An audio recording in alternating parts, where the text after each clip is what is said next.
It happened 3 months ago on a Thursday. I remember because Thursdays were always quiet for me. No work the next morning, no plans, nothing to do.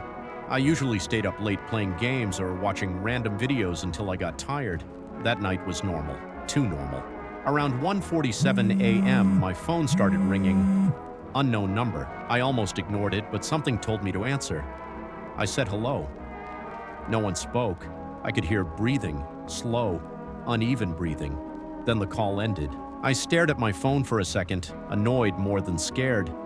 Probably some idiot prank calling people late at night. I put the phone down and went back to watching videos. Then it rang again. Same number. This time I let it ring. It stopped after a few seconds. Then a text came through. "Why didn't you answer?" I froze. I typed back, "Who is this?" No reply. I waited. Nothing. So I locked my phone and laughed it off, but I couldn't focus anymore. I kept checking the front door, checking the windows, listening. The apartment was silent. Then another message arrived. "I'm outside." I felt my stomach drop. I rushed to the peephole and looked through it. Nothing. Empty hallway, no movement, no sound. I told myself it was fake, just someone trying to scare me.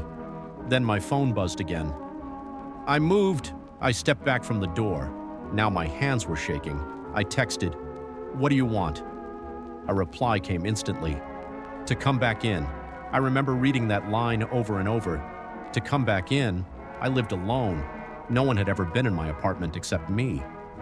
I grabbed a kitchen knife, not because I thought it would help, but because holding something felt better than holding nothing. Then I heard 3 knocks. Slow, heavy, not on the front door, on my bedroom wall. I nearly dropped the knife. My bedroom wall connected to the hallway outside. No apartment next to it, just the hallway. 3 more knocks, right behind where my bed was. I backed into the living room, staring at the wall like it was about to open. Then my phone rang again. Unknown number. I answered without thinking. This time, I heard my own voice, whispering, "Don't let me in." The line went dead. I couldn't breathe. I checked every room, closet, bathroom, kitchen, under the bed. Nothing. But the feeling in the apartment had changed. It felt occupied, like someone was standing just outside my vision every time I turned my head. I kept all the lights on, sat on the couch with the knife in my hand, watching the hallway, watching the bedroom door. At 2:16 a.m., all the lights went out. Everything. Pitch black. I shouted and stumbled for my phone. The screen lit up. One new message. "Now you can see me." I turned on my flashlight, slowly scanned the room. Couch, table, wall, TV. Nothing. Then the beam landed on the hallway. There was a shape standing there, tall, still, too dark to make out. I pointed the light directly at it, and it was gone. I ran for the front door, unlocked it, yanked it open.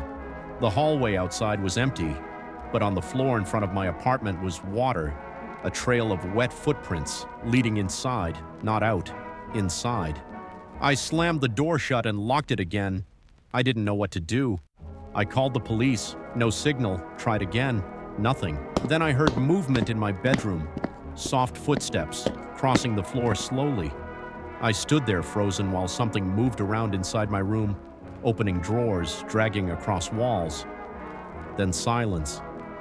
My phone buzzed. "You left me there," I typed with shaking fingers. "Who are you?" The answer came back. "Think." And then I remembered. 6 years earlier, a car accident, rainy night. I was driving home after a party.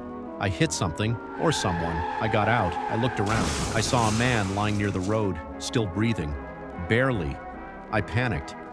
I got back in the car, and I drove away. I never told anyone.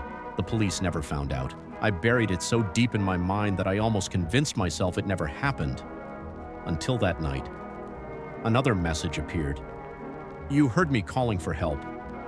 Tears filled my eyes. I whispered, "I'm sorry." Something laughed inside my bedroom, low, wet. Then footsteps started walking toward me, slowly.